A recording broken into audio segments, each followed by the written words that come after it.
विवेक भाई, वो बात लंबी हो जाएगी। हरेन पांड्या भी बहुत एक सशक्त नेता थे, और वो हरदम चीफ मिनिस्टर की रेस में थे जब तक वो जिंदा थे। खैर, विवेक भाई, मैं एक चीज समझ लूं। ये कहा जा रहा है कि जो वित्त मंत्री थे अजीत पवार, वो उन्होंने कह के लिया था, और अ, वो शायद वो भी एक बड़ा मामला तुरंत देवेंद्र फडणवीस के गले की हड्डी बनेगा, क्योंकि अ, वो इसको शिंदे को देना नहीं चाहेंगे। इनके यहाँ कौन लेगा, ये देखने वाली बात होगी। एक चीज जरा मैं आपसे भी समझना चाहूंगा।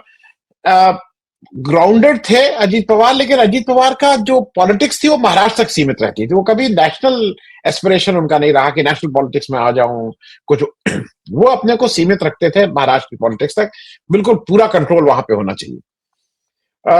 एक चीज मैं और आपसे विवेक भाई इसलिए पूछ लूं कि एक्सीडेंट हुआ है, और जो प्रकाश जी कह रहे हैं, 2 महीना पहले अजीत पवार के ऊपर उनके बेटे के माध्यम से, कि उन्होंने इतने बड़ा घोटाला किया 60,000 करोड़ का, कि 6,000 करोड़ का, कि 20,000 करोड़ का, वो करके भी एक हमला हुआ था, और वो ये हुआ था कि उनको गिरफ्तार किया जाएगा, ये किया जाएगा। मामला कुछ हुआ नहीं था अंतोगत्वा। मैं जरा इन सारी चीजों के मद्देनजर, कि ये जो जो अजीत पवार को कॉर्नर किया जा रहा था, उनके ऊपर हमले शुरू हो गए थे, और ऐसे में उनका एक्सीडेंट होना कुछ अजीब सा लगता है। विवेक भाई। जी आनंद जी, ऐसा है कि जब इस तरह की घटना होती है और उस घटना में अजीत पवार जैसे कद्दावर किसी नेता कोई नेता दुर्घटनाग्रस्त हो जाए, उसमें उनकी मौत हो जाए, तो बहुत ही स्वाभाविक तरीके से उसके बारे में शंकाएं उपस्थित होती है और होनी भी चाहिए। लेकिन इतने जल्दबाजी में क्या हम इस नतीजे पर पहुंच सकते हैं कि इसमें कुछ ना कुछ जरूर सबोटाज जैसी बात है, क्योंकि अभी तक जो खबरें सामने आई है उसमें कहीं किसी भी तरह से सैबोटाज हुआ है ऐसा अ, मतलब टेक्निकली जो भी उस विमान के बारे में जो कुछ भी छपा है कि कैसे वो अप्रोच हो रहा था रनवे के तरफ, और लो विजिबिलिटी थी और रनवे नजर नहीं आ रहा था, और रनवे को एक बार मतलब टच करने के बाद एकदम वो लुढ़क गया। ये सारी जो बातें आई है उसमें ये एक्सीडेंट ज्यादा लगता है और सैबोटेज कम लगता है, लेकिन रूल आउट कुछ भी नहीं किया जा सकता, क्योंकि अब ऐसा है कि आरएसएस और संघ परिवार और बीजेपी की का रेपुटेशन ऐसा बन गया है कि वो इस तरह के काम में लिप्त है, इस तरह के काम करने का उनका इतिहास है। तो इतिहास जो है वो आपका पीछा करता है हमेशा ही। तो कोई साधारण सी भी घटना हो तो आपके बारे में आशंका उपस्थित की जाती है, जिसके लिए आप खुद ही जिम्मेदार हैं, क्योंकि आपने अपना रेपुटेशन वैसा बनाया है। तो अभी अगर कुछ लोग उसके बारे में इस तरह की आशंका उपस्थित कर रहे हैं, तो मैं उनको दोष नहीं दूंगा, क्योंकि इतिहास में इन लोगों ने इस तरह के करतूत किए हैं, जिसका आधार लेकर हर कोई इस तरह की आशंका उपस्थित कर सकता है। जहां तक मेरा अपना सवाल है, मैं एकदम इस नतीजे पर नहीं पहुंचा हूं कि इसमें कोई सैबोटाज हो, क्योंकि किसी को खत्म करने से किसको फायदा है, इसका हिसाब किताब करना पड़ता है, और उसमें फिर कहीं बहुत जबरदस्त फायदे की बात हो तो ये हो भी सकता है, लेकिन सिर्फ इतना मोटिव होने से काम नहीं चलता। वो जो एग्जीक्यूशन होता है उसको किस तरह से खत्म करना है, वो एग्जीक्यूशन भी बहुत परफेक्ट होना चाहिए।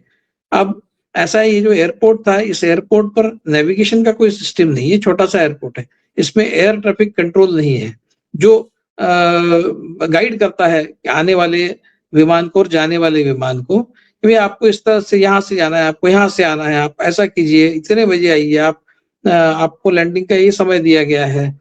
अगर उसको कुछ दिक्कत आती है पायलट को, तो उसको दिशा निर्देश करने के लिए एयर ट्रैफिक कंट्रोल का सिस्टम एयरपोर्ट पर था, जो इस एयरपोर्ट पर नहीं है। इस एयरपोर्ट पर हवाई जहाज के पायलट को एक्सटर्नली कुछ मैसेजेस दिए जाते हैं, तो उसमें कहीं ना कहीं जो एक सोफिस्टिकेशन की कमी थी, वो भी एक कारण हो सकता है। तो इसलिए इस विषय पर मुझे लगता है कि थोड़ा सा इंतजार भी करना होगा। अब ये बात अलग है कि कोई भी किसी भी तरह का की तहकीकात या फिर तफ्तीश आप कर ले, और उसमें अगर कहीं गड़बड़ है तो वो गड़बड़ क्या सामने आएगी? ऐसा तो नहीं होने वाला है। ये तो बिल्कुल उन सारे तहकीकात, जितने भी तहकीकात इससे पहले हुई है, उसके जो भी नतीजे आए हैं उससे कंसिस्टेंट ही जवाब हमको मिलेगा, नहीं कुछ गड़बड़ नहीं थी। अगर हो भी तो वो थोड़ी बताने वाला है, कोई जो इन्वेस्टिगेशन करने वाले लोग थोड़ी ये बताने वाले हैं कि इसमें गड़बड़ थी और गड़बड़ सरकार की तरफ से हुई या इसके तरफ से हुई, उसके तरफ से हुई है, वो नहीं बताएगा। अहमदाबाद के प्लेन में भी क्या हुआ, अहमदाबाद के प्लेन का के हादसे में भी अभी तक ऐसा तो कुछ सामने आया नहीं कि उसमें कोई जबरदस्ती से उसको गिराया गया। वो सच अगर है भी तो कभी सामने नहीं आएगा। तो इसलिए मुझे लगता है कि ये प्रकरण अभी वही खत्म हो गया है। ये बात अलग है कि अजीत पवार के न रहने से फायदा किसको होगा, ये सवाल जो है उस सवाल का हमने जवाब ढूंढना ही चाहिए। तो जब हम राजनीति की, महाराष्ट्र की राजनीति की बात करते, कई लोग ऐसा कहते हैं कि नहीं नहीं अजीत पवार और देवेंद्र फडणवीस के बीच में बहुत अच्छे संबंध थे और अजीत पवार की बहुत जरूरत थी उनको, इस तरह की भी खबरें अभी आने लगी है। अब ये मुझे समझ में नहीं आता कि ये खबर कहाँ से आती है। जिस व्यक्ति को आपने चक्की पिसवाने की धमकी दी, जिसको आपने चाकू की नोक पर भाजपा के अंदर शामिल होने के लिए और भाजपा के साथ सरकार बनाने के लिए मजबूर किया, वो व्यक्ति आपके साथ बड़े प्यार से रह रहा है, ये कौन, इसके ऊपर कौन विश्वास करेगा। ये प्लांटेड ही हो सकता है, इस तरह की जो बातें हैं वो केवल प्लांटेड हो सकती है। अगर कोई इस तरह की खबर बना रहा है कि देवेंद्र फडणवीस और अजीत पवार के बीच में बहुत अच्छे प्रेम के संबंध थे, तो मैं बिल्कुल इस बात को मानने के लिए तैयार नहीं हूं। क्योंकि अजीत पवार देखिए कुछ भी हो जाए तो भी वो एक सेक्युलर नेता थे, इसमें कोई शक नहीं। ये बात अलग है कि बहुत ही कम्युनल पार्टी के साथ में सरकार में शामिल होना, ये सेक्युलरिज्म का कोई पैमाना नहीं हो सकता। लेकिन वो तो जबरदस्ती से उनके साथ में जुड़ गए थे, उनको उनके साथ जुड़ने के अलावा उनके पास कोई विकल्प बचा ही नहीं था। इस तरह से चाकू लगा दिया गया था कि उनको तो शामिल होना ही था। जेल में कोई जाना नहीं चाहता, बहुत कम है, अरविंद केजरीवाल जैसे एक आध दूसरे होते हैं जो जेल में जाने के लिए तैयार होते हैं। तो ये सच्चाई, जब हम इस सच्चाई को याद करते हैं तो किसी भी तरह से देवेंद्र फडणवीस उससे बहुत जूनियर भी है। मतलब 2014 में देवेंद्र फडणवीस जब मुख्यमंत्री बने, उस समय उससे पहले वो कभी मिनिस्टर भी नहीं थे, जबकि अजीत पवार ये 2009 में ही उप मुख्यमंत्री बन गए थे। तो सीनियरिटी में बहुत सीनियर थे, एज में बहुत सीनियर थे, एक्सपीरियंस में बहुत सीनियर थे। ऐसा व्यक्ति बड़े प्यार से किसी ऐसे जूनियर व्यक्ति का डिप्टी बन जाए और ऐसा संभव नहीं है।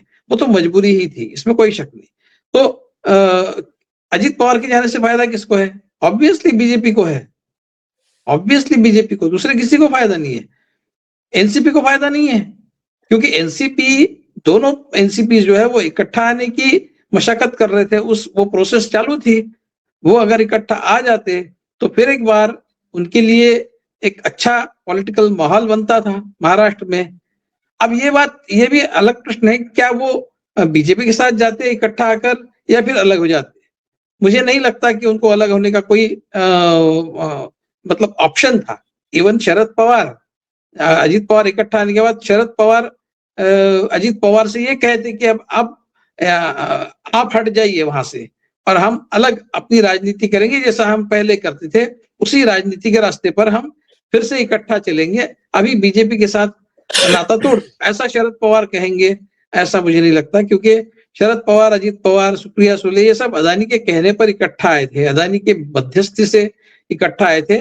और अदानी कभी भी उस तरह का मीडिएशन नहीं करेगा जिससे बीजेपी से कोई कट जाए, वो तो बीजेपी के साथ जोड़ने के लिए ही मीडिएशन करेगा। तो ये बात तय थी कि ये दोनों इकट्ठा आने के बाद भी शायद ये जुड़े रहते थे बीजेपी से ही। तो फिर बीजेपी का फायदा क्या है? ये यूनिफिकेशन का प्रोसेस अगर इससे टूट गया है तो फिर बीजेपी का फायदा क्या है? तो बीजेपी का फायदा ये है कि ये अभी ये जो धड़ा है अजीत पवार वाला, उसमें जो 41 विधायक है, बीजेपी के लिए बहुत आसान हो गया है और उनके लिए भी अभी कोई ऑप्शन नहीं बचा है। वो शरद पवार के नेतृत्व में यूनिफाइड एनसीपी में जाने में उनको कोई इंटरेस्ट नहीं रहेगा, क्योंकि कोई भी विधायक अपना राजनीतिक भविष्य जो है उसको सुरक्षित करेगा। और अभी बहुत बूढ़े हो चुके हैं शरद पवार के नेतृत्व में, उस एनसीपी में वापस चले जाए, बीजेपी से नाता तोड़कर, उसमें किसी भी विधायक का कोई राजनीतिक भविष्य उनको नहीं दिखता है। कुछ जाएंगे जो बहुत लॉयल है, जो शरद पवार को मानते हैं, लेकिन राजनीति ये भावना से नहीं होती है, ये बहुत प्रैक्टिकल कंसिडरेशन से होती है। और ज्यादातर जो विधायक है वो उसी प्रैक्टिकल कंसिडरेशन से ही अब काम करेंगे। वो ये सोचेंगे कि उनका फायदा कहाँ है, बीजेपी, वो बीजेपी से मतलब ये जो पॉसिबिलिटी है कि कोई एक नेता खड़ा हो जाएगा अजीत पवार के धड़े से और वो पूरे धड़े को संभालेगा और उसको उसका नेतृत्व करेगा, ऐसा कोई नहीं है। अजीत पवार के ग्रुप में ऐसा कोई नहीं है जिसको सारे जिसके पीछे खड़े हो जाएंगे। अजीत पवार एक थे, वो नहीं रहे। जहां तक सुप्रिया सुळे का सवाल है, वो कोई पैन महाराष्ट्र नेता नहीं है, वो नेशनल लेवल की नेता है और उसको मास बेस भी नहीं जो अजीत पवार को था। तो अजीत पवार वाला जो धड़ा है उसमें जो ज्यादातर लोग हैं वो अपना राजनीतिक भविष्य बीजेपी के साथ जाने में या फिर बीजेपी में शामिल हो जाने में देखेंगे। वो बाद में जब कभी यूनाइटेड एनसीपी बनेगी उसमें उनका भविष्य उनको दिखेगा, ऐसा मुझे नहीं लगता है। कोई भविष्य नहीं है उसको, जिस तरह की परिस्थिति आई है। तो वो फायदा अजीत पवार के न रहने का फायदा ये बीजेपी को ही है। तो क्या फिर बीजेपी ने एक खेल खेला है? इस तरह के सवाल लोग पूछे तो पूछ सकते हैं। स्पेकुलेशन, वाइल्ड स्पेकुलेशंस होते हैं पॉलिटिक्स में। मैं उसमें नहीं जाऊंगा क्योंकि उसके कोई एविडेंसेस हमारे पास नहीं है। केवल मोटिव है तो मोटिव है इसलिए खून भी किया होगा किसी ने, हाँ, ऐसा मानना ये एक इनडायरेक्ट एविडेंस वाली बात होती है, सरकमस्टेंशियल एविडेंस वाली बात होती है। इसमें कोई ठोस सबूत वाली वो बात कभी भी नहीं होती। तो जी। लेकिन जहां तक हादसे और किसी घात-पात का सवाल है, ये एक हादसा ही मानूंगा मैं फिलहाल।